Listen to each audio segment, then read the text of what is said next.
Ayush, over to you. बिल्कुल मनीषा, तो आप नजर रखिएगा। आपसे हम लोग वोटिंग परसेंटेज और तो तमाम जानकारी आ रही, चूंकि आप ब्रेकिंग सेंटर पर मौजूद हैं तो एक एक ब्रेकिंग आप हमारे दर्शकों को बताते रहेंगे, लेकिन मेरे साथ एक पैनल है, मैं इस पर चर्चा करता हूं। खेमचंद जी, आपके पास आ जाता हूं। सबसे पहले तो वोटिंग परसेंटेज से ही शुरुआत कर लेते हैं। ये जो प्रतिशत आपको दिख रहा है, क्योंकि ये कैसे आप देख पा रहे हैं, क्योंकि उम्मीद तो सब लोग कर रहे हैं कि भाई लोग निकले वोट करें, लेकिन इससे सहमत हैं? आपको क्या नजर आ रहा है, ये क्या कह रहा है अभी तक का वोटिंग परसेंटेज? अभी तक का वोटिंग परसेंटेज काफ़ी इंक्रीजिंग है, पॉजिटिव है और दिखाई देता है कि ये प्रो इनकम्बेंसी की तरफ है, ये सरकार के पक्ष में है। और शाम होते होते मेरे को ऐसा लगता है कि 60+ वोटिंग परसेंटेज रहेगी, 60 से 65 के आसपास, जिस तरीके से अभी आंकड़े आ रहे हैं। और क्योंकि जब ज़्यादा वोटिंग होती है तो इसका मतलब कि जो वर्तमान सरकार है वो अच्छा काम कर रही है और उसी का साथ देने के लिए लोग निकलते हैं। और हरियाणा में इस समय जो कम्बिनेशन बन रहा है, जो दिखाई दे रहा है, पूरी तरीके से कांग्रेस बिखरी हुई है। हुड्डा साहब एक तरफ हैं, चलिया जी एक तरफ हैं और गांधी परिवार एक तरफ है, और सबके सब अपनी अपनी ढपली, अपना अपना राग अलाप रहे हैं और उनके जो पर्सनल बेनिफिट हैं, पर्सनल जो टारगेट्स हैं, वो अचीव करने की कोशिश कर रहे हैं। वहीं भारतीय जनता पार्टी छत्तीस समाज के लिए रोड मैप प्रस्तुत कर रही है, उनको आगे ले जा रही है, उनको साथ में लेके चल रही है और एक सामूहिक नेतृत्व में हम लोग चुनाव लड़ रहे हैं और सामूहिक नेतृत्व में इकट्ठे होकर हमारी टॉप लीडरशिप जन जन के बीच में जा रही है। और उन्हीं के जो फीडबैक थे उसके आधार पर हम लोगों ने अपना घोषणा पत्र बनाया था, जिसको हम संकल्प पत्र कहते हैं। और हम लोगों ने 10 साल में बहुत ऐसा कुछ किया जो पहले हरियाणा में कभी नहीं हुआ। हरियाणा कुछ लोगों के लिए जाना जाता था, कुछ परिवारों के लिए जाना जाता था, कुछ एरिया के लिए जाना जाता था। हमने आज उस सरकार को गांव-गांव की सरकार बना दिया, घर-घर की सरकार बना दिया। आज हरियाणा में कोई भी गरीब से गरीब व्यक्ति अगर उसको कोई परेशानी, थाने में जा सकता है फ्रीली, उनकी शिकायत को लिखा जाता है, सुना जाता है, उस पर कार्रवाई की जाती है। सिर्फ ऐसा नहीं कि भाई दमों की या कुछ विशेष लोगों की शिकायतों पे काम किया जाएगा। करप्शन फ्री हम लोगों ने एडमिनिस्ट्रेशन दिया। जो आदरणीय प्राइम मिनिस्टर मोदी जी की योजनाएं, जिन योजनाओं की वजह से किसान एम्पावर हो रहा है, बहनें एम्पावर हो रही हैं, युवा एम्पावर हो रहा है। बिल्कुल, लेकिन खेमचंद जी देखिए, ये पूरे चुनावी कैंपेन में हम लोगों ने सुना, आपके नेता बराबर इस बात को कहते रहे, इस पर बड़े आक्षेप लगाते रहे जो विपक्षी पार्टियां आपकी हैं। लेकिन मेरा जो मूल प्रश्न था, मैं उस पर लौटता हूं। 14 में आप आते हैं प्रचंड बहुमत के साथ, 19 में वो कम हो जाता है और फिर 24 में आप ये कहते हैं कि हम फिर से तीसरी बार यानी कि हम हैट्रिक लगा देंगे। तो ये कैसे आपको नजर आ रहा है? क्योंकि जनता अगर आपको सही मायने में आंक रही होती तो मुझे लगता है कि तो फिर तो आपको 19 में भी कम से कम कंफर्टेबल मेजोरिटी के साथ तो सरकार बनानी थी, लेकिन जनता ने आपको वो दिया नहीं। देखिए, आप देखिए 2014 में हमारा जो वोट परसेंटेज था लगभग 33% था, जो 2019 में कम नहीं हुआ, लगभग 3% से ज्यादा, 3.5% के आसपास वो बढ़ा। तो 36.5% के आसपास भारतीय जनता पार्टी का वोट परसेंटेज हुआ और लगभग उतना ही वोट परसेंटेज कांग्रेस का बढ़ा। लेकिन उस समय आईएनएलडी का वोट परसेंटेज टूटा, तो उसकी वजह से कहीं ना कहीं हमें कुछ सीटों में नुकसान हुआ। तो भारतीय जनता पार्टी बढ़ती हुई दिखाई दी, 2014 से 2019 में बढ़ती हुई दिखाई दी और 2024 में मेरे को ऐसा लगता है कि भारतीय जनता पार्टी का वोट परसेंटेज कहीं ना कहीं 40% के आसपास। ठीक है कौशिक जी, ये वोटिंग परसेंटाइल पर आपका एक रिएक्शन और दूसरा ये कि जो बात अभी कह रहे थे भारतीय जनता पार्टी के प्रवक्ता, उस पर भी आपका रिएक्शन चाह रहा हूं, क्योंकि वो तो ये कह रहे हैं कि हमने जो काम किया हम पूरी तरह से आश्वस्त हैं, आप देखिएगा हैट्रिक लगेगी। देखिए, बहुत से गांव देहात से खबरें आई कि भाजपा प्रत्याशियों को दौड़ा दिया गया, जनता द्वारा घुसने तक नहीं दिया गया। लोकसभा चुनाव में भी यही परिस्थिति थी और अब विधानसभा चुनाव से पहले भी यही परिस्थिति थी। तो गांव देहात में आप देखिए ज्यादा वोट पड़ रही हैं, तो ये भाजपा के खिलाफ पड़ रही हैं। बात शहरी क्षेत्र की करें, शहरी क्षेत्र में भाजपा कहती है कि यहाँ पर हमारा जनाधार ज्यादा है, तो वहाँ पर वोट प्रतिशत कम है। तो इसका सीधा सा अर्थ क्या है कि भाजपा के लोग अब उत्साहहीन हो चुके हैं। उनको मालूम है कि कांग्रेस की सरकार बनने जा रही है, इसलिए जिन जिन क्षेत्रों में वो अपना प्रभाव बताते थे वहां वोट प्रतिशत कम है और जहां उनकी मुखालफत डे 1 से सामने आ रही थी वहां पर वोटिंग प्रतिशत बहुत ज्यादा है। जैसे मेवात को ये मिनी पाकिस्तान कहते थे, मुसलमानों के घर तोड़ने का इन्होंने काम किया और हाई कोर्ट ने उन पर रोक लगाई, वहां पर वोट प्रतिशत ज्यादा है क्योंकि वहां उनके साथ अन्याय हुआ तो वो वोट के तरीके से जवाब दे रहे हैं। तो इसी तरीके से फरीदाबाद में आप ये देखिए, कृष्णपाल गुर्जर केंद्रीय मंत्री हैं, उनके ऊपर आरोप है खुद भाजपा के नेताओं के कि वो दिखावे के लिए भाजपा के साथ हैं और अंदर खाने उनके जितने भी बंदे हैं वो सब कांग्रेस प्रत्याशियों की मदद कर रहे हैं। इसी तरीके से राव इंद्रजीत सिंह सवालों के घेरे में है। राव नरवीर ने तो किस तरह से घोषणा की थी। इसी तरीके से रामविलास शर्मा जी का, ये जो कांग्रेस के ऊपर उंगली उठाते हैं ना कि जी वहां पर नेताओं का सम्मान नहीं होता, अरे भाई अपनी पहले भाजपा की गिरेबान में झांक कर देख लीजिए।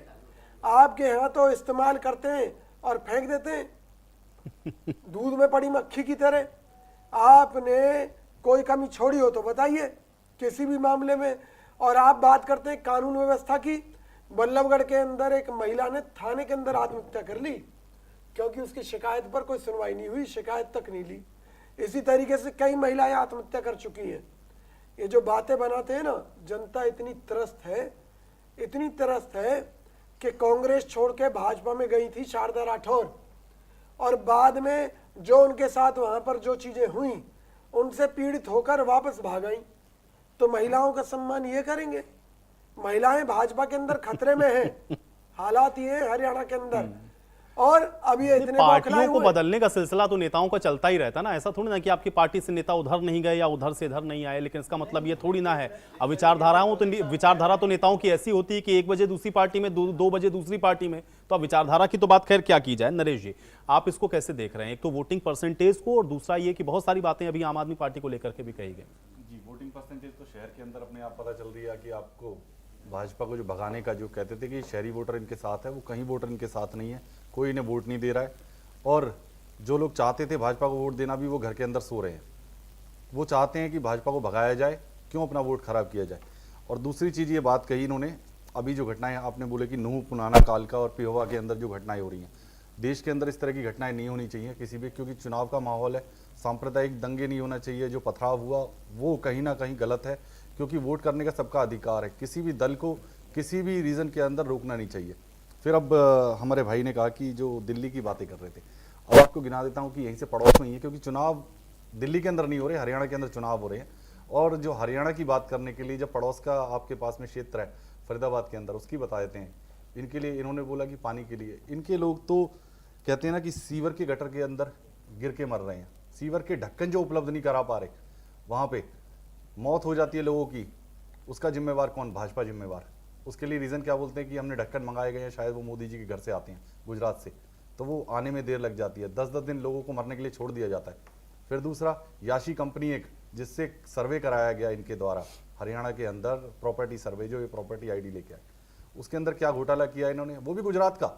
सब गुजरात का माल बेच रहे हैं हरियाणा के अंदर। हरियाणा वासियों को तो ऐसा बना दिया, कहते हैं ना, हरियाणा को बेरोजगारी में नंबर 1 बनाने के लिए सबसे ज्यादा मोदी जी जिम्मेवार हैं, क्योंकि हरियाणा का जो रोजगार है सारा का सारा गुजरात के अंदर दे दिया।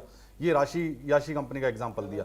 फिर सुन लीजिए, गलत नहीं, आप आंकड़े देखिए ना, सब गलत के सुन लीजिए आप। फिर एक और देते हैं, हरियाणा के अंदर सिर्फ एक ही स्टेडियम होता है, नाहर सिंह स्टेडियम होता है, इंटरनेशनल स्टेडियम कहा गया जिसको, उसका ठेका भी गुजरात की कंपनी को दे दिया जाता है। और कितने में, वो भी बताऊं मैं आपको। आपने देखा अभी वर्ल्ड कप कुछ ही समय के अंदर खत्म हुआ, उसके अंदर हमने देखा कि यूएस के अंदर, अमेरिका के अंदर हुए 160 या 70 करोड़ के अंदर उन्होंने 10 दिन के अंदर स्टेडियम बना दिया और मैच खत्म कर दिए। लेकिन आपके पड़ोस के अंदर ही पहले 170 करोड़ रुपए अलॉट किए गए स्टेडियम के लिए, फिर उसके बाद में वो स्टेडियम 3 साल बंद रहा है और उसको बिल्कुल जंगल हो गया, वहां पे कुछ नहीं है आपको वहां बैठने के लिए। फिर एक तो खट्टर की खटारा बस थी, वो फेल हो गई बीच में ही। फिर दूसरा लेके आ गए, एक और ड्राइवर इन्होंने समझा दिया कि अब हमने सैनी को ड्राइवर बना दिया, क्योंकि खटारा बस पहले। लेकिन कांग्रेस का आरोप ये है कि आपकी अंदर खाने डील हुई भाई। उन्होंने, राहुल गांधी ने जो ट्रैप बिछाया उसमें ये फंस गए और उन्होंने अरविंद केजरीवाल को जमानत से बाहर निकलवा लिया कि वोट काट दीजिए भारतीय जनता पार्टी की। न्यायिक प्रक्रिया है। कांग्रेस क्या कहती है, बीजेपी क्या कहती है, कहीं न्यायिक प्रक्रिया है। आप तो केजरीवाल ने ये क्यों कहा था कि जेल में मारने की साजिश हो रही है? जेल में मारने की साजिश तो आपको खुद पता चल रही है। कमाल की बात क्या है, आप ये बताइए ना। पहले ये भाजपा के ऊपर आरोप लगाया था केजरीवाल ने। अपनी बात खत्म कर देता हूं पहले, उसके लिए फिर बताता हूं कि 270 करोड़ रुपए का फिर से अभी सैनी जी ने उस खटारा बस के अंदर चढ़ के, क्योंकि देश के अंदर प्रदेश की हालत जो हो रखी है वो खटारा बस में चलने की हो रही है। जो खटारा बस कहीं ना कहीं कभी टायर हिलते रहते हैं उसके, कभी गेट हिलते रहते हैं, वो जैसे जैसे डगमगाते हुए चल रही है और उसमें 270 करोड़ रुपए फिर अलॉट कर गए, लेकिन आज तक उसका काम नहीं है। फिर आ जाइए, यही आपको मैं मेन मुद्दे गिनवाऊंगा आपको। यहां से आपको जो कहा, फरीदाबाद से लेके गुड़गांव तक एक मेट्रो आनी थी, 10 साल के अंदर एक ईंट का पत्थर नहीं लगा पाई। वहां पे पूछते हैं तो क्या होता है कि कभी उसकी डीपीआर नहीं बन रही, क्या पीआरओ बन रही है, क्या है, XYZ मल्टीपल रीजंस दिए जा रहे हैं इनके पास में। फिर एक मझावली पुल, जो ये बता रहा हूँ कि जो शहर को कनेक्टिविटी मिलती है उन सबको जोड़ने के लिए, क्योंकि लाखों लोग जो है रोजगार करने के लिए नहीं गुड़गांव ठीक जाते बात है। हैं। देखिए मैं ये कह रहा हूं कि यही देखिए जो ये मुद्दे हैं, ये मुद्दे हैं, आप चूंकि विपक्ष में हैं, आप ये मुद्दे उठा रहे हैं, जनता के बीच में चले गए, जनता उसको तय करेगी।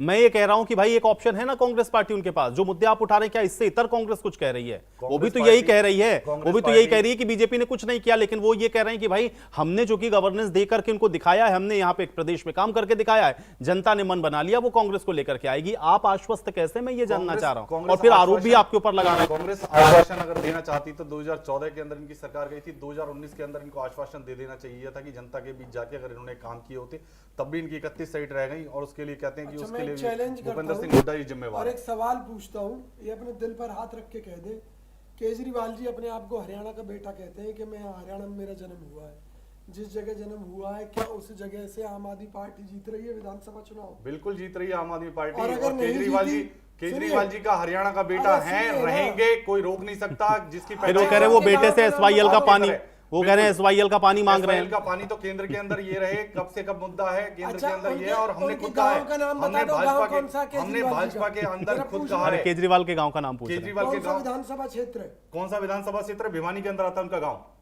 कौन सुन सा लीजिए, गांव है? गांव के लिए भिवानी के अंदर है ना। तो भिवानी में भिवानी केजरीवाल बहुत- जी का कौन कैंडिडेट अब खड़ा है, आप- जरा बताइए। भिवानी के अंदर कौन कैंडिडेट खड़ा है केजरीवाल साहब का? हाँ, अब आप बताइए। पूछोगे कि मेरे को आप ये बता दीजिए अरे कि फिर वही बात- नहीं सुनिए सुनिए, आप मैं- सवाल जवाब कर रहे हो कि कौन किसके यहाँ पे खड़ा है, कि 90 मैं सीटों में आप बड़ी बता सकते सीधी सी बात हो? नहीं, बता 90 रहा सीटों पे आप हूं। बताइए कि सुनिए। कौन कौन कैंडिडेट खड़े हैं। अरे 90 केजरीवाल सीटों में जिस बताइए। गांव का है, मैं भूपेंद्र नहीं। हुड्डा जी की बता सकता हूँ। वो तो हमें भी पता है कहाँ से खड़े हैं, किसके लिए। आप ये बताइए कि 90 सीटों पे आपकी कैंडिडेट बता पार्टी दीजिए। का मुखिया, आपकी पार्टी का जिस मुखिया, गांव आपकी में पार्टी का पैदा मुखिया, हुआ है, जिस गांव उस में विधानसभा क्षेत्र से कैंडिडेट कौन खड़ा है? हमारा कैंडिडेट खड़ा है, वो आम आदमी पार्टी का कैंडिडेट खड़ा है। आम आदमी पार्टी का कैंडिडेट 90 आपको आपको ये बताइए ना कि 90 की 90 सीटों पे आप ये बता दीजिए अगर आपके आम कैंडिडेट। आदमी पार्टी का कैंडिडेट भिवानी से भी जीत जाए तो या तो ये राजनीति छोड़ दे या मैं छोड़ दूंगा। राजनीति छोड़ने के लिए, राजनीति आपको छोड़ना पसंद है तो हरियाणा आप बहुत छोड़िए। दूर की कौड़ी है। हरियाणा बहुत दूर की कौड़ी है, अरे तो कोई नहीं। राहुल हरियाणा गांधी जी की मेहरबानी से जमानत हो गई। नहीं वो तो ये भी कह रहे हैं, वो तो ये भी कह रहे हैं ना, आप लोग पंजाब में भी तो यही कहते थे ना कि दूर की कौड़ी है। पंजाब के अंदर इनको भगा भगा के और दिल्ली के अंदर इनको भगा के जीरो के अंदर है, वहां पे भी पूछिए। अगर इनके अंदर ताकत है तो चुनाव 3 बार जीते हमने। अरे चुनाव तो 3 बार केजरीवाल मुख्यमंत्री जी बन ने गए। पूरे चुनाव में राहुल गांधी जी को कितनी गालियां दी है, एक वीडियो दिखा दो मुझे। तो आप बोलिए ना, आपका केंद्रीय नेतृत्व राहुल गांधी खुद बोलते अरे हैं, राहुल गांधी खुद आके मंच पे कह रहे हैं। केजरीवाल जी हमारे एहसानमंद है। केजरीवाल कोई राहुल एहसान बंद है गांधी राहुल जी- गांधी के राहुल गांधी एहसान बंद है। राहुल गांधी जी से पूछिए, खुद बोलते हैं कि आम आदमी पार्टी के साथ गठबंधन करना है। खुद बात करिए कि राहुल गांधी जी खुद बकायदा वीडियोस लीक होते हैं, बकायदा फोटो लीक होते हैं, और खुद चले मैं आप सबको रोक रहा हूं। इस बीच मेरे साथ बीजेपी प्रदेश अध्यक्ष मोहनलाल बड़ोली जी जुड़ चुके हैं, मैं सीधे उनका रुख कर लेता हूं। मोहनलाल बड़ोली जी, सबसे पहले तो बहुत स्वागत है आपका। और अब चूंकि वोटिंग इस समय चल रही है, हम लोग देख रहे हैं वोटिंग परसेंटेज भी अब तो धीरे धीरे आने शुरू हो गए। कैसे देख रहे हैं इस बार के इस विधानसभा चुनाव को आप? आयुष जी, आपके चैनल के दर्शकों को जय श्री राम और आपका बहुत बहुत धन्यवाद। आज लोकतंत्र का बड़ा पर्व है और इस लोकतंत्र के पर्व में आज आपके चैनल के माध्यम से जो आज पूरे हरियाणा प्रदेश में चुनावी वातावरण बना है, और मैं अभी 3 विधानसभाओं में घूम के आया हूं। आज एक तरफा माहौल भारतीय जनता पार्टी का हरियाणा प्रदेश में बना है और लगातार तीसरी बार स्पष्ट बहुमत की सरकार हरियाणा प्रदेश में भारतीय जनता पार्टी की बनने जा रही है। आज हरियाणा प्रदेश के लोगों का भी मैं धन्यवाद करूंगा कि जो इस लोकतंत्र के पर्व में अपनी वोट डालकर जो अपने अधिकार का प्रयोग जिन मतदाताओं ने किया है, उनका भी मैं धन्यवाद करता हूं। और तीसरी बार स्पष्ट बहुमत की सरकार हरियाणा प्रदेश में भारतीय जनता पार्टी की बनने जा रही है। मोहनलाल बड़ोली जी, एक चीज हम लोग अभी देख रहे हैं, चूंकि वोटिंग परसेंटेज हालांकि अभी भी 3-4 घंटे का जो समय है वो बचा हुआ है, लेकिन शहरी क्षेत्र में थोड़ा सा वो कुछ कम नजर आता है, ग्रामीण क्षेत्रों में वो थोड़ा सा कुछ अप है, वो बढ़ा हुआ है।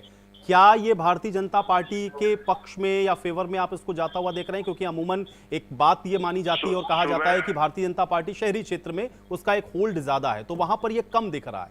कैसे इसको देखते हैं आप? ये ग्रामीण क्षेत्र में लोग ज्यादा संख्या में जो वोट डालने का कारण ये भी रहता है कि शहरी क्षेत्र का मतदाता कोई छोटे मोटे कारोबार करता है, दुकानदारी करता है या कहीं सर्विस करता है, तो वो कई दफे दोपहर के बाद अपनी वोटिंग करने के लिए आते हैं।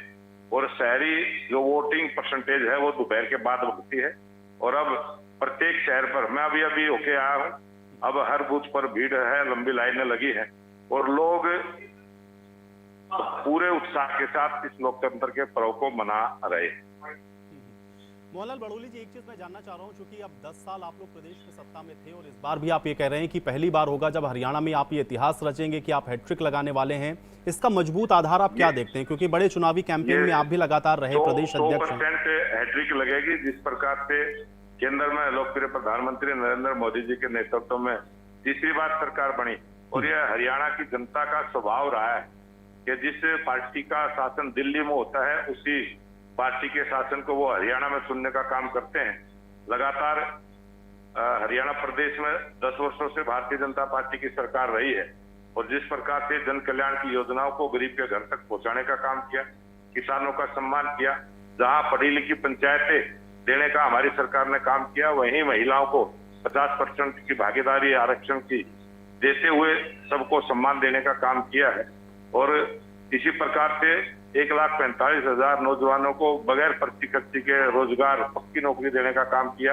1,20,000 कच्चे कर्मचारी को पक्का करने का काम किया। हमारी सरकार ने सभी विधानसभाओं में समान विकास के काम किए।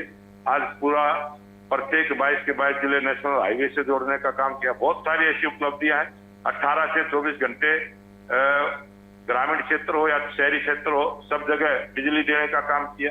तो हमारी सरकार ने बहुत सारे ऐसे काम किए हैं जिससे प्रभावित होकर आज हरियाणा प्रदेश के प्रत्येक वोटर का मन बना है कि आने वाली सरकार भारतीय जनता पार्टी की होगी।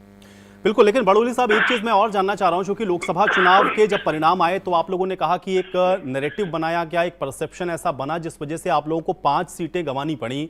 अब जो एक तरीके से हम लोग देख रहे हैं, क्योंकि कांग्रेस के जिन नेताओं से भी हम लोग बात कर रहे हैं, चाहे भूपेंद्र हुड्डा हो या और भी नेता हो, सबका ये कहना है कि देखिए कांग्रेस अब आ रही है, भारतीय जनता पार्टी जा रही है। तो ये जो नैरेटिव हो रहा है या जो बन रहा है, इसको कैसे देखते हैं और क्या इसको आप लोग को लग रहा है कि आप लोग काउंटर कर पा रहे हैं या ऐसी स्थिति है ग्राउंड के ऊपर? भारतीय जनता पार्टी की तीसरी बार सरकार आ रही है और कांग्रेस मुक्त भारत का जो सपना लोकप्रिय प्रधानमंत्री नरेंद्र मोदी ने जिस प्रकार से आह्वान किया था, हरियाणा प्रदेश की जनता उसकी शुरुआत कर रही है। कांग्रेस मुक्त हरियाणा भी हो जाएगा और देश हो चुका है। हरियाणा प्रदेश की जनता ने कांग्रेस के कुशासन को देखा है, किस प्रकार से गोहाना कांड, मिर्चपुर कांड, अनेक ऐसे कांड हुए हैं, किस प्रकार से जमीनों की खरीद फरोख्त करते हुए वाड्रा को जमीनों के घोटाले में फंसाने का जो काम हुड्डा जी ने किया, वो हरियाणा की जनता जानती है। और इस विधानसभा चुनाव में जिस प्रकार से कांग्रेस पार्टी ने पहले से ही बड़े बड़े इस प्रकार के वादे किए थे, जिस प्रकार से उन्होंने 7 शर्तें अपनी डिक्लेयर की थी, झूठी घोषणाएं कांग्रेस पार्टी ने की है। और भारतीय जनता पार्टी ने जो संकल्प पत्र अपना जारी किया है, उसमें जो बातें कही हैं, प्रत्येक महिला को 2100 रुपए देने का काम, जैसे ही हमारी सरकार 8 तारीख को बनेगी, प्रत्येक महिला के खाते में 2100 रुपए देने का काम करेंगे। जितने भी हमारी बेटियां कॉलेज में पढ़ने जाती हैं, सबको स्कूटर देने का काम करेंगे।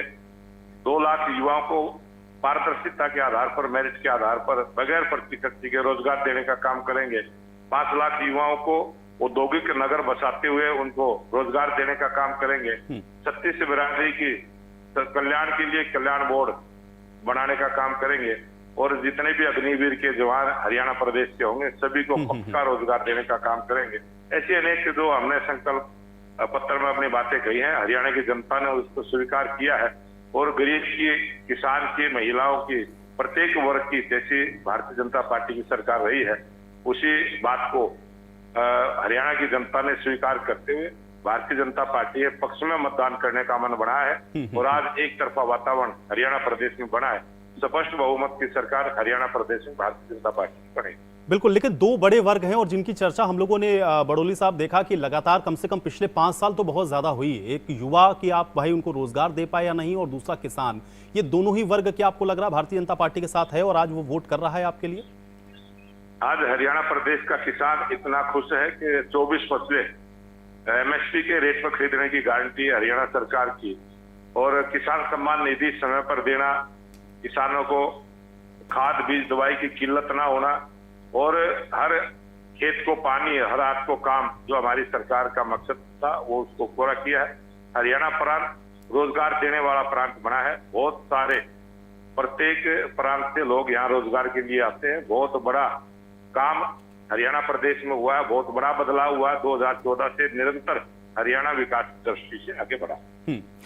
अच्छा, एक होता है बड़ोली साहब मुद्दा और दूसरे होते हैं आपने जो काम किए और तीसरा होता है जो परसेप्शन बनाया जाता है। इस बार ग्राउंड पर आपको क्या लग रहा है कि आपने जो काम या जिन बातों का आप अभी जिक्र कर रहे थे कि आपकी सरकार ने ये डिलीवर किया है, क्या वो चीजें वाकई में एग्जीक्यूट हो गई हैं ग्राउंड पर, या परसेप्शन वाली चीजें थोड़ा सा आपको लग रहा है कि कहीं उस पर एक चुनौती है भारतीय जनता पार्टी के लिए? गरीब का हक गरीब के घर तक पहुंचाने का हमारी सरकार ने काम किया। ग्राउंड लेवल पर जो विकास के काम हुए हैं टोटली काम करने के, चाहे स्कूल हो, चाहे हॉस्पिटल हो, चाहे सड़कें हो, चाहे बिजली और पानी हो, हर घर को नल के जल से जोड़ना हमारी सरकार की अनेक ऐसी उपलब्धियां हैं। और जिस प्रकार से चुनाव चलते चलते कांग्रेस के लोगों ने, इनके जो चुनाव लड़ने वाले प्रत्याशी, उन्होंने जिस प्रकार के बयान दिए थे, और एक प्रत्याशी ने कहा था कि हम इतनी वोट देंगे तो हम आपको रोजगार देंगे, 2000 नौकरियां हमारे हिस्से में आएंगी। एक प्रत्याशी ने कहा था कि कांग्रेस तो बगैर भ्रष्टाचार के सरकार ही नहीं चलाती, कांग्रेस का तो अपना घर भरने का काम करेंगे, कांग्रेस के नेता अपना घर भरेंगे फिर अपने रिश्तेदारों का घर भरेंगे।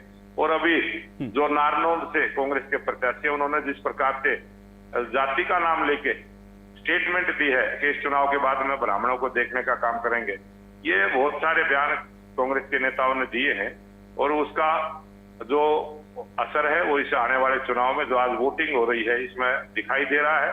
हरियाणा की जनता भारतीय जनता पार्टी के काम से, लोकप्रिय मुख्यमंत्री नायब सिंह सैनी के काम से, लोकप्रिय मुख्यमंत्री नायब सिंह सैनी ऐसे गरीब ओबीसी समाज के बेटे, पूर्व सैनिक के बेटे, और जो रात को 2-2 बजे तक भी लोगों से मिलना, उनका समाधान करना, जितना प्यार और प्रेम हरियाणा प्रदेश की जनता का और लोकप्रिय मुख्यमंत्री नायब सिंह सैनी का है, वो इस चुनाव में बहुत बड़ा काम करे।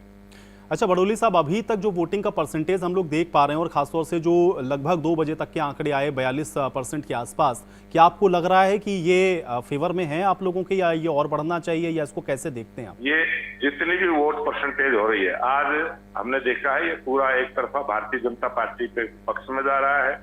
और मुझे ये लगता है कि 70% तक मतदान होने की जो अनुमान है मोटा मोटा सा, और अच्छी संख्या में लोग अभी और घरों से निकलेंगे। हमारे कार्यकर्ता भी उस काम में लगे हैं और सरकारी एजेंसियों के माध्यम से भी वोटरों को प्रेरित करने का काम किया है। बहुत सारे काम अनेक संस्थाओं ने भी किए हैं कि ज्यादा से ज्यादा मतदान हो। और मैं आपके चैनल के माध्यम से भी निवेदन करूंगा हरियाणा प्रदेश के प्रदेश निवासी से कि वो अपने घर से निकले, अपने बूथ तक जाएं और कमल के फूल का बटन दबाकर एक मजबूत भाजपा की सरकार को चुनें। क्या कहना चाहेंगे आप इंडिया न्यूज हरियाणा के माध्यम से? मेरा अंतिम प्रश्न आपसे यही है, आज जो वोटर्स वोट करने के लिए निकल रहे हैं। मैं इंडिया न्यूज के सभी दर्शकों को जय श्री राम और निवेदन करूंगा, इस लोकतंत्र के पर्व को मनाए। यह अधिकार वोट का संविधान ने हमें दिया है और एक मजबूत सरकार, भारतीय जनता पार्टी की सरकार, लोकप्रिय मुख्यमंत्री नायब सिंह सैनी की सरकार को चुनने का। चलिए मोहनलाल बड़ोली साहब, बहुत शुक्रिया, आज अपने अपने व्यस्त समय में से हम लोगों के लिए समय निकाला और हमारे साथ जुड़े और तमाम जो मेरे प्रश्न थे उसका जवाब दिया। बहुत शुक्रिया अपना समय निकालने के लिए। तो बीजेपी प्रदेश अध्यक्ष मोहनलाल बड़ोली को अभी आप सुन रहे थे, उन्होंने हालांकि बहुत सारी बातें कही, बहुत सारे वो दावे कर रहे हैं, लेकिन अब इन दावों और वादों के बीच में जो हकीकत है वो क्या है, ये आज जनता तय कर रही है और आज वो वोट भी कर रही है। अब वोट किन मुद्दों पर हो रहा है इस पर चर्चा लगातार हम कर रहे हैं और ये चर्चा लगातार जारी भी है। सर, आपकी बात अधूरी रह गई थी, आप कंप्लीट करें, फिर मैं खेमचंद जी का रुख करता हूँ। ये बात यही रह गई थी कि इसके बाद में जो अभी कह रहे थे कि थाने के अंदर महिलाओं के ऊपर जो आरोप लगते थे, केस लगते थे, अरे थाने तक तो रिपोर्ट ही नहीं पहुंचती है, थाने तक लोगों को पहुंचने नहीं दिया जाता है। उनको बोल दिया जाता है बाहरी सेटिंग करने के लिए, बाहर सेटिंग करेंगे तो ये थाने तक रिपोर्ट। महिलाओं के अपराध सबसे ज़्यादा हरियाणा रहा, रिपोर्ट उठा के देखिए, बिना रिपोर्ट के आंकड़े बोलने के लिए क्या है। आप बोल रहे हैं कि ये जो महिलाओं के लिए किया, और जो राशन कार्ड, आपने राशन कार्ड काटने का काम किसने किया?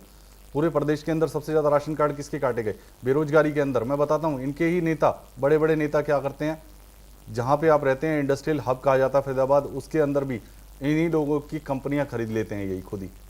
जो कंपनियां बंद हो गई उनको खरीद के उनको प्लॉट करने का काम भी इन्हीं के नेता करते हैं।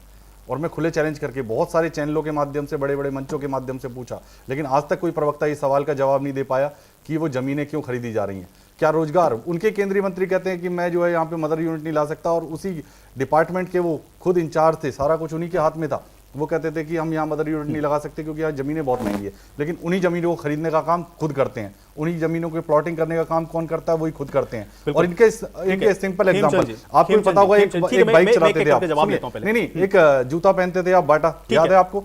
यामा, आपको याद होगा, बाइक चलाते थे, RX-100 सब लोगों को, आपको भी याद होगा, क्योंकि हर एक की ठीक पसंद है रही। नरेश जी, मैं ये कह रहा हूं ना, ये मुद्दे तो है ही ना, और इन मुद्दों के ही साथ आप जनता के बीच में गए हुए हैं। लेकिन खेमचंद जी, अगर ये बड़े मुद्दे हैं, या इंफ्रास्ट्रक्चर, महिला सुरक्षा, या युवाओं को रोजगार आप नहीं दे पाए, इसका क्या काउंटर है? क्योंकि अब ये तो बड़ा महत्वपूर्ण है, क्योंकि विपक्षी तो जाकर जनता को यही बता रहे हैं कि आपने किया नहीं उनके लिए ये सब। देखिए, बिना सिर की बात कर रहे हैं। एक गांव में कहावत होती है, जिनके घर कुछ शीशे के होते हैं, दूसरों के घरों में पत्थर नहीं फेंकते। इन्होंने कहा खट्टर साहब की खटारा बस के लिए दिल्ली जानी जाती है। दिल्ली में लगभग 7000 के आसपास बसें थी जब ये सत्ता में आए, और दिल्ली को बस आज चाहिए 15,000, आज और हरियाणा बस की है बात हो रही है, 3500। दिल्ली की बात नहीं हो कंप्लीट रही है। करने दो भाई, आप हरियाणा के अंदर चुनाव कंप्लीट है। करने दो। नहीं, मैंने नहीं, आपको हरियाणा डिस्टर्ब के नहीं अंदर किया। चुनाव है, हरियाणा की मैंने चुनाव है। आपको डिस्टर्ब ठीक है, नहीं जब आप किया। अपने गवर्नेंस नहीं सुनिए ना, जब आपने आप अपने कटाक्ष गवर्नेंस किया। का मॉडल बताएंगे दिल्ली, तो भाई एग्जांपल भी वहीं से आएगा ना। आप भी तो बता रहे हैं ना कि दिल्ली में हमने ये किया। हकीकत क्या है, क्योंकि ये खटारा माहौल में रहते हैं, इसीलिए दूसरों को भी खटारा कहते हैं। तो जो जैसे माहौल में रहता है वैसा ही करता है, तो इनकी गलती नहीं है, इनकी मैं मानसिकता समझ सकता हूँ।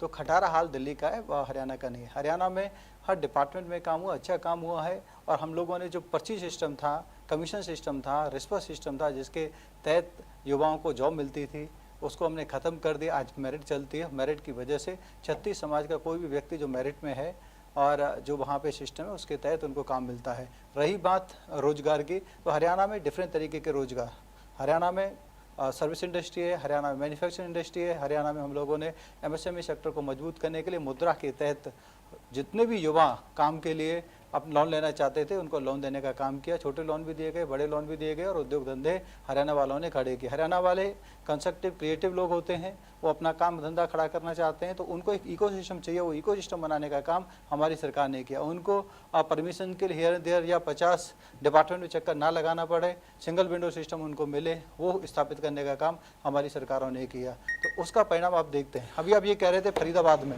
इसका मतलब फरीदाबाद इतना डेवलप हो चुका है कि लोग वहाँ पे प्लॉट लेना चाहते हैं, मकान बनाना चाहते हैं। तो पहले तो फरीदाबाद की हालत ऐसी थी कि वहाँ से लोग भागना चाह रहे थे। चलिए, मैं आता हूं, मैं इस पर जरूर जवाब लूंगा। मैं पहले भी एक बार ब्रेकिंग सेंटर का रुख कर लेता हूं। मेरी सहयोगी मनीषा वहां पर मौजूद है। मनीषा, क्या जानकारी है, बताएं दर्शकों तक। बिल्कुल आयुष, और एक ताज़ा जानकारी मिल रही है कि पंडित विनोद शर्मा जो है वो ककराली पहुंचे हैं। तो ये बड़ी जानकारी आप तक हम साझा करें, अपने दर्शकों को भी हम बता दें कि ताज़ा अपडेट यही मिल रहा है। ये जानकारी है कि ककराली पहुंचे हैं पूर्व कैबिनेट मंत्री पंडित विनोद शर्मा। तो कि कालका से बड़ी जानकारी है, जहां ककराली गांव पहुंचे हैं पंडित विनोद शर्मा। ये बड़ी खबर है। पूर्व केंद्रीय मंत्री ने कार्यकर्ताओं से यहां पर पहुंचकर बातचीत की है और संवाद किया है। पंडित विनोद शर्मा ने मतदान की जानकारी ली है।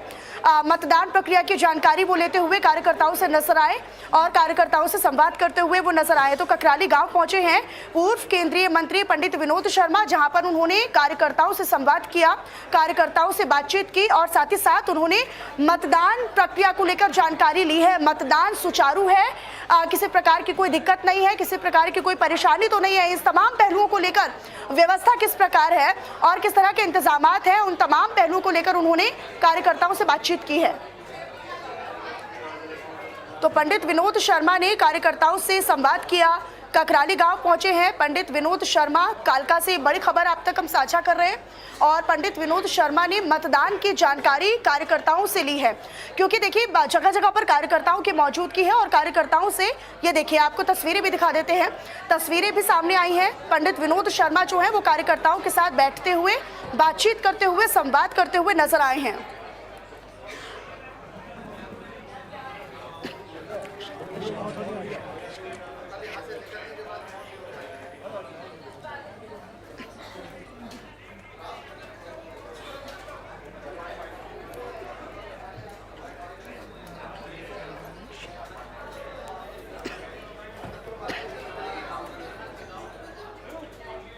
तो ये तस्वीरें हम अपने दर्शकों तक लगातार साझा कर रहे हैं और ताज़ा तस्वीरें हम अपने दर्शकों तक पहुंचा रहे हैं। आप सीधे आपको कालका में जो वोटिंग बूथ है, साक्षी ने उसका जायजा लिया है, वहां की परिस्थितियां जानी है, दिखा देते हैं। इस वक्त हम लोग पहुंचे हैं कालका विधानसभा क्षेत्र के लोहगढ़ इलाके में आंचल विहार में, जहां पर मतदान जो है काफ़ी तेज़ी से चल रहा है। और इस पर्टिकुलरली बूथ की बात करें तो अब तक यानी लगभग आधा दिन अभी बीता है, 12 बजे लगभग अभी समय हो रहा है और 40% वोटिंग अब तक इस पर्टिकुलर बूथ पर हो चुकी है। आप इस वक्त अगर पीछे में तस्वीरें भी दिखाऊं तो आप देख सकते हैं कि नौजवान हो चाहे बुजुर्ग हो, सभी लोग एक कतारबद्ध होकर लाइन में खड़े हैं और अपने वोट डालने की बारी का इंतजार कर रहे हैं। कुछ लोग भी हमारे साथ हैं यहाँ पर जो वोट डालने के लिए आए हुए हैं। सर, आपसे जानना चाहेंगे कि आज अपने प्रदेश की सरकार बनाने के लिए अपना जो एक एमएलए है वो चुनने के लिए आप यहाँ पर पहुंचे हैं, किन मुद्दों को लेकर आज आप वोट कर रहे हैं? बेसिकली तो मैडम फैसिलिटी होनी चाहिए, यहाँ फैसिलिटी कोई नहीं है।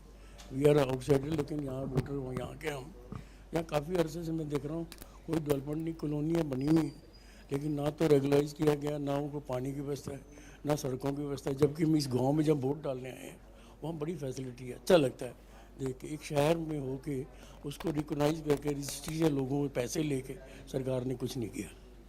जो सड़कें देख रहे हो आप गांव में बहुत बेस्ट है, लेकिन आप इस शहर में जाओ, पीछे आंचल विहार में अभी फ्लाईओवर बना है, इतना बुरा हाल, 3-4 तो एक्सीडेंट हो चुके हैं वहाँ पे। और उस सड़क के अंदर लोग जो जहाँ रहते हैं, बुजुर्ग रहते हैं, कोई ऐसी फैसिलिटी नहीं है कि कहीं घूम ले।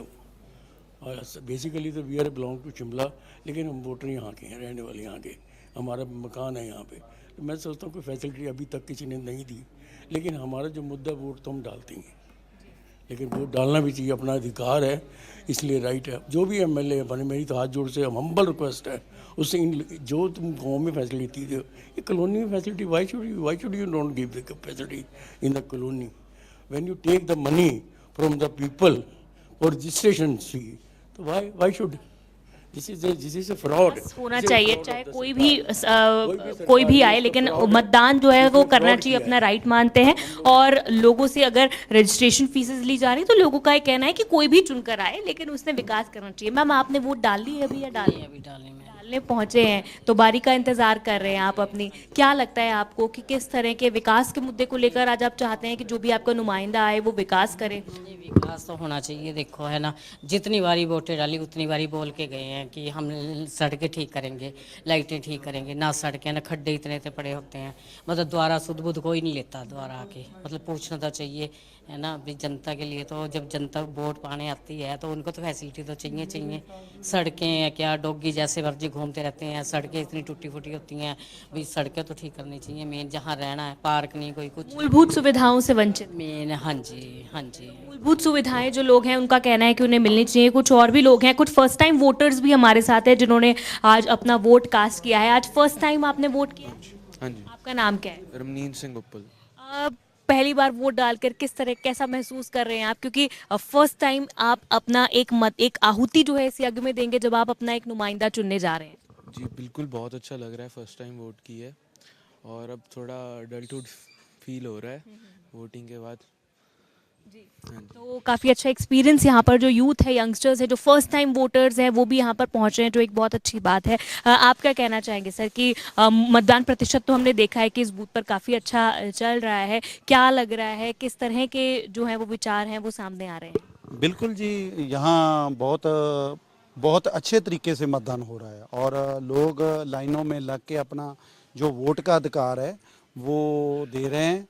और लोगों को उम्मीद भी है कि जो नई सरकार बने और लोगों के मसलों के लिए, लोगों की जो मूलभूत सुविधाएं हैं उनको पूरा करे।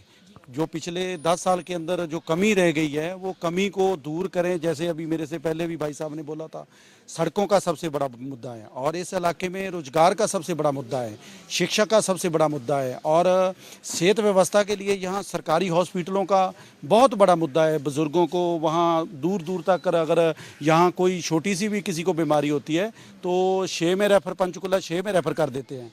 तो यहाँ हॉस्पिटल अच्छे होने चाहिए, स्कूल अच्छे होने चाहिए, युवा के लिए रोजगार का साधन है वो ज़रूरी है। जैसे HMT थी, ACC थी, ये बंद हो गई, तो यहाँ जो अब की सारी जो सुविधाएं हैं वो आपको अपने क्षेत्र में मिलनी चाहिए। मैम, आपने भी वोट कर दिया, दिखाएंगे आप वोट? देखिए मैम भी अभी वोट कर आए हैं, बहुत अच्छी बात है। क्या कहना चाहेंगे आप बाकी और भी, क्योंकि आप एक लेडी हैं, क्योंकि लेडीज़ होती है कि अक्सर वो घर से नहीं निकलती हैं वोट डालने के लिए, क्या कहना चाहेंगे जितनी भी लेडीज़ आपको देख रही है, प्रेरित करना चाहेंगे वोट के लिए? हाँ जी, सभी आके अपना मतदान करें, ये हमारा अधिकार है। अधिकार का आप हम यूज़ करके कोई अच्छी सरकार बनाए, अच्छे एमएलए को हम करें, क्योंकि हमारे बच्चों का नया भविष्य अच्छे से हाथों में जा सके। बहुत अच्छी बात बोली है आपने, बहुत शुक्रिया। तो आपका भविष्य है, आपके बच्चों का जो भविष्य है वो आप एक सरकार के माध्यम से बनाते हैं। तो आप सभी जिन्होंने वोट अब तक नहीं डाला है, अपने अपने घरों से बाहर निकले और अपने मत का प्रयोग कर कर अपनी सरकार को चुने। कैमरा पर्सन अमित के साथ साक्षी शर्मा, इंडिया न्यूज हरियाणा। तो देखिए, कालका पोलिंग बूथ पर बढ़ चढ़कर लोगों ने हिस्सा भी लिया और अपने अपने मताधिकार का इस्तेमाल भी किया। हमारी सहयोगी साक्षी ने आपको रिपोर्ट दिखाई, जहां पर फर्स्ट टाइम वोटर्स और तमाम वर्ग के जो वोटर्स थे वो पहुंचे थे। उनके क्या मुद्दे हैं, किस तरह की व्यवस्थाएं रही, वो उन्होंने बताई। एक बार फिर से स्टूडियो का रुख कर लेते हैं, मेरे सहयोगी आयुष वहां पर लगातार मौजूद है। Over to you Ayush. बिल्कुल मनीषा, तो आपके जरिए ये तमाम अपडेट्स हम अपने दर्शकों तक लगातार पहुंचाते रहेंगे और जैसे ही कोई और बड़ी जानकारी होती है मैं फिर आपका रुख करता हूं। एक बार फिर से मैं चर्चा में लौटता हूं, पूरा पैनल मेरे साथ लगातार मौजूद है। कौशिक जी, आपका एक रिएक्शन में चाह रहा था, क्योंकि खेमचंद जी भी बार बार इस बात को कह रहे हैं कि भाई देखिए ठीक है, आप लोग जो भी बातें कहें, लेकिन हम लोगों ने जो काम किया है वो ग्राउंड के ऊपर हमने किया है और अब वो दिख रहेगा, वो जनता उसके ऊपर मोहर लगाने का काम कर रही है। आश्वस्त हैं वो अपनी बात को लेकर के पूरी तरह से। देखिए, काश इन्होंने जमीनी स्तर पर कोई काम किया होता। इन्होंने जितने भी वादे किए और काम करने के दावे किए सब हवा ही है। आपको याद होना चाहिए कि 2014 में जब मोदी जी की सरकार बनी और हरियाणा में भी इनकी सरकार बनी, तब मोदी जी ने कहा कि हम हरियाणा के एक शहर को स्मार्ट सिटी बनाएंगे, जिसमें फरीदाबाद को शामिल किया गया। अगर ये ईमानदारी से बता दें कि अगर 10% भी स्मार्ट सिटी बना हो फरीदाबाद, तो मैं राजनीति छोड़ दूंगा। हजारों करोड़ के वहाँ पर घोटाले हुए स्मार्ट सिटी के नाम पर, जिनमें से कई सौ करोड़ घोटाले इनकी सरकार ने मुकदमे दर्ज कराए, लेकिन भाजपा के उन नेताओं को छोड़ दिया जिन्होंने हकीकत में ये घोटाले किए थे। चंद अफसरों को अंदर भेजकर इन्होंने ड्रामाबाजी कर ली। चाइना की कंपनी को कूड़ा उठाने का ठेका क्यों दिया? हर घर से 50-50 रुपए लूटने का काम किया और कूड़ा आज भी वहीं सड़कों पर पड़ा है। तो फरीदाबाद को नरक सिटी बना दिया। फरीदाबाद गुड़गांव रोड पर कूड़े का पहाड़ खड़ा कर दिया और आंकड़े इन्हीं के बताते हैं। चाहे नौकरियों की बात हो, नौकरियों के नाम पर रिश्वत लेते हुए लोग पकड़े गए। भैया, अगर पर्ची खर्ची नहीं थी तो ये क्यों गिरफ्तारियां हुई? पर्ची खर्ची भी खूब चल रही थी। पकड़े वो लोग जाते थे जो ऊपर तक भाजपा हाईकमान को पैसा नहीं पहुंचाते थे, उन लोगों को पकड़ लेते थे, बाकी को सबको छोड़ देते थे। भ्रष्टाचार में नंबर 1 रही है प्रॉपर्टी आईडी, सबसे बड़ा घोटाला है हरियाणा का, जहां कंपनी को तो पर्ची खर्ची वाले पे तो कौशिक जी आपके ही कैंडिडेट हैं जो कि खुद कहते हुए ये नजर आए कि 50 वोट पर एक लोगों की सिफारिश में करूंगा। तो वही तो मुद्दा ये कह रहे हैं ना कि जिस पर्ची खर्ची की ये बात कर रहे थे, वही पर्ची खर्ची तो बढ़ाने की बात आपके जो कैंडिडेट है मौजूदा वो कर रहे हैं। हुड्डा जी ने हमारे उस निवर्तमान विधायक का जो बयान था उसका खंडन कर दिया था, पहली बात। दूसरी बात, नीरज शर्मा ने खुद ये कहा कि उनके बयान को तोड़ मरोड़ कर पेश किया गया। तीसरी बात यह है, हम पूरी गारंटी दे रहे हैं कि हरियाणा के अंदर जो 2 लाख नौकरियां देने का लक्ष्य रखा है चौधरी भूपेंद्र सिंह हुड्डा जी के नेतृत्व में, वो नौकरियां पूरी ईमानदारी से और केवल योग्यता के आधार पर लगेंगी। आज हरियाणा के अंदर जिस तरह से बाहर के लोगों को भाजपा राज में नौकरियां दी गई है, वो हरियाणा के हितों के साथ धोखा करने का काम इन्होंने किया है। इन्होंने हिमाचल में कहा था कि हम नौकरियां देंगे, वहां पे हम ओल्ड पेंशन देंगे। क्या हुआ? हिमाचल में तो आप सैलरी तक नहीं दे पा रहे हैं। अब जवाब दे दूं भैया, सुन। अब कर्नाटक में कहा आपने, कर्नाटक में आप फ्री में ट्रांसपोर्ट देंगे, फ्री में बिजली देंगे, वहाँ पे आप नौकरियाँ देंगे, अदर फैसिलिटी देंगे। वहाँ पे तो आपने बिजली के रेट भी बढ़ा दिए, पेट्रोल के भी रेट बढ़ा दिए, वहाँ पे आपने नए टैक्स में नए टैक्स भी बढ़ा दिए। अब आप कह रहे हैं कि आप हरियाणा में देंगे। हरियाणा में आपने पहले को नहीं दिया। ऐसा तो है नहीं कि पहली बार सरकार बनाने की कोशिश कर रहे हैं। 10 साल में आपने क्या किया? अब आपको मैं फरीदाबाद और गुड़गांव की बताता हूँ। फरीदाबाद और गुड़गांव में जितना भी वहाँ बिल्डर समाज था, हालत ये थे कि लोगों के जो घर जो बुकिंग थी 7-8, 8-8, 10-10 साल से पेंडिंग थी, उनको अलॉटमेंट नहीं हो रही थी। अलॉटमेंट हुई है मोदी और जब खट्टर साहब की सरकार हरियाणा में आ गई उसके बाद। आज फरीदाबाद बीपीटीपी के लाखों लोग वहाँ पे घूमते थे बेचारे कि हमें कोई ऑपलेट नहीं मिल रही है, हमें 10 साल हो गए, 8 साल हो गए, 6 साल हो गए, अब मिल रही है। आपको कोई भी मेरे को दिखा दो बीपीटीपी जिसने बुकिंग की और उस पर अलॉटमेंट ना मिली हो, क्योंकि उनको अब जवाब दे दूं। चलिए आप कौशिक जी इसका जवाब दे देते हैं। अभी बड़ौली जी कह रहे थे अभी आपके चैनल पर ही कि हर महिला के खाते में 2000 रुपए जाएंगे। चलिए मैं आपको रोक रहा हूं, ब्रेकिंग सेंटर का मुझे रुक करना पड़ेगा, मैं आऊंगा आपके पास वापस। मनीषा मेरे साथ मेरे सहयोगी जुड़ी हैं। मनीषा, क्या जानकारी है? बिल्कुल आयुष, और देखिए पल पल की जानकारी चुनाव से जुड़ी हुई हम दे रहे हैं। अभी मतदान फीसदी की हम बात कर रहे थे, लेकिन कालका का रुख करवा लेते हैं, क्योंकि कालका में कई जगह ऐसी है जहां पर बहुत ही धीमा मतदान चल रहा है। जो मतदान प्रक्रिया है वो काफी स्लो है। तो कालका में कई बूथों पर जो मतदान है वो काफी धीमा है, ये जानकारी मिल रही है। और धीमे मतदान होने की शिकायत भी मिली है। कई जगहों पर ये शिकायतें मिली हैं कि कालका में कई ऐसी जगह है जहां पर जो मतदान है वो काफी धीमा है, काफी कम है, और धीमे मतदान को लेकर शिकायतें प्राप्त हुई हैं। तो ये कालका से बड़ी जानकारी है। देखिए कई जगहों पर हालांकि जो निर्वाचन आयोग है, चुनाव आयोग है, उसने लक्ष्य रखा है कि इस बार 75% मतदान का लक्ष्य है, लेकिन ऐसी कई जगह है जहां पर मतदान जो है वो काफी धीमी प्रक्रिया में चल रहा है। उन्हीं में से एक है कालका की कई जगहें जहां पर धीमे मतदान होने की शिकायतें भी लगातार मिल रही हैं। बूथों के बाहर लोगों की लंबी कतारें लगी हैं, लेकिन जो प्रोसेस है, जो प्रक्रिया है मतदान की, उसमें काफी समय लग रहा है।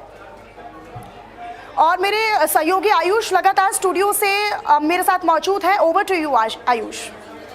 बिल्कुल, तो वोटिंग परसेंटाइल आप देख रहे हैं कि कुछ ऐसे पोलिंग स्टेशन हैं जहां पर कम हो रहा है, और जाहिर है कि इसको लेकर के जो सवाल हैं वो उठने बड़े लाजमी हैं, और ये क्यों हो रहा है ये भी जानने की कोशिश लगातार हम लोग कर रहे हैं। और जैसे ही इस पर और अपडेट आते हैं हम आप तक पहुंचाते हैं। चर्चा में वापस लौटते हैं। कौशिक साहब, बात अधूरी थी। देखिए मैं फिर वही बात कह रहा हूँ कि 2000 रुपये भी देने की बात कर रहे थे बड़ौली जी। भैया 10 साल में क्यों नहीं दिया आपने महिलाओं को? 10 साल में क्यों नहीं बच्चियों को स्कूटर दिए जो आज आप देने का वादा कर रहे हैं? इसलिए हम पर यह आरोप लगाना कि पहले ऐसा क्यों नहीं किया, अब क्यों कर रहे हैं, तो यही सवाल तो भाजपा के ऊपर खड़ा है।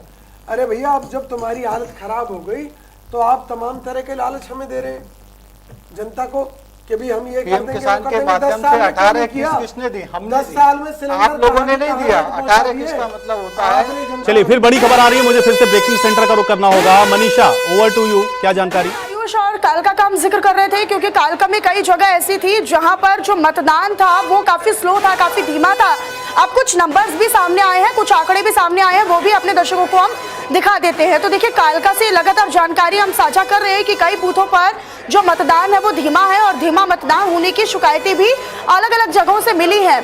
बूथों के बाहर लोगों की लंबी कतारें लगी हुई हैं, लंबी लाइनों में लोग अपने अपने मताधिकार का इस्तेमाल करने के लिए लगे हुए हैं। बूथ नंबर 66, 43, 67, 54, 60, 90, 117 और 65, 64, 63, 216 ये बूथ के नंबर हम अपने दर्शकों को बता रहे हैं। और कि यहाँ पर जो है मतदान फीसदी जो है वो काफी स्लो है, और मतदान प्रक्रिया जो है वो काफी स्लो। हालांकि लोगों में उत्साह है, लोग बढ़ चढ़कर मतदान करने के लिए बूथों के बाहर लगे हुए हैं, लंबी कतारों में अपनी अपनी बारी का इंतजार कर रहे हैं। लेकिन जो मतदान प्रोसेस है, जो मतदान प्रक्रिया है वो धीमी चल रही है, और कई जगहों पर लोग जो मतदाता है वो भी शिकायतें कर रहे हैं। तो देखिए कुल मिलाकर कहां पर जो मतदान प्रक्रिया है वो स्लो चल रही है वो हम आपको बता रहे हैं टीवी स्क्रीन पर। बाकायदा बूथों की संख्या भी हम अपने दर्शकों तक साझा कर रहे हैं। तो कालका में कई बूथों पर धीमा मतदान हुआ है, बाकायदा इसकी शिकायतें भी अलग अलग बूथों से मिल रही हैं। बूथों के बाहर हालांकि लोगों में कोई उत्साह की कमी नहीं है, लोगों की लंबी कतारें लगी हुई हैं। एक बार फिर से स्टूडियो का रुख कर लेते हैं, मेरे सहयोगी आयुष लगातार मेरे साथ बने हुए हैं। Ayush, over to you. चलिए मनीषा, तो ये जो तमाम जानकारी है वो लगातार आप पहुंचाते रहिएगा दर्शकों का, और लगातार इस पर हम लोग बने भी हुए हैं, और ये कोशिश करेंगे कि आपको हम ये बताएं कि किस तरीके से ये जो वोटिंग का परसेंटाइल है वो चल रहा है। विपिन परमार हमारे साथ जुड़ रहे हैं, इनपुट एडिटर। सीधे विपिन का रुख कर लेते हैं। विपिन, ये जो जानकारी आई कई बूथों पर जो मतदान है वो काफी कम हो रहा है, क्या इस विषय में अपडेट मिल पा रही है और कारण क्या है इसका? कालका विधानसभा के कई ऐसे बूथ हैं जिनमें कि अगर बात करें क्रम संख्या 65, 64, 63, 216, 117, इसके अलावा अगर बात करें 66, 43, 67, 54, 60, 90, 196, ये तमाम बूथ हैं जहां पर जो वोटिंग परसेंटाइल है लगभग आयुष 3 बजने वाले हैं। और ऐसी परिस्थिति में जब इलेक्शन कमीशन की ओर से ही ज्यादा से ज्यादा मतदान की अपील की जाती है, लेकिन लोग जो है वो बूथ के बाहर खड़े हैं, यानी कि पोलिंग स्टेशन के बाहर मौजूद है, लेकिन जो मतदान चल रहा है वो धीमा है। अब ऐसी परिस्थिति में परसेंटाइल को बढ़ाने को लेकर क्या कुछ दिशा निर्देश जो है वो ऑब्जर्वर्स को दिए जाते हैं, जो प्रिजाइडिंग ऑफिसर्स पोलिंग स्टेशन की जिम्मेदारी को संभाले हुए हैं, उनको क्या कुछ जो है चुनाव आयोग की ओर से जो है वो कहा जाता है? क्योंकि कंपैरेटिवली अगर बाकी जिलों की बात करें तो पंचकुला जिले की अगर बात की जाए और खासतौर पर कालका विधानसभा की इन तमाम बूथों की बात करें तो लेस देन 25% यानी कि 25% से कम, 30% से कम जो है ये आंकड़ा अभी तक देखने को मिल रहा है। अभी डेटा कंपाइल जो है इलेक्शन कमीशन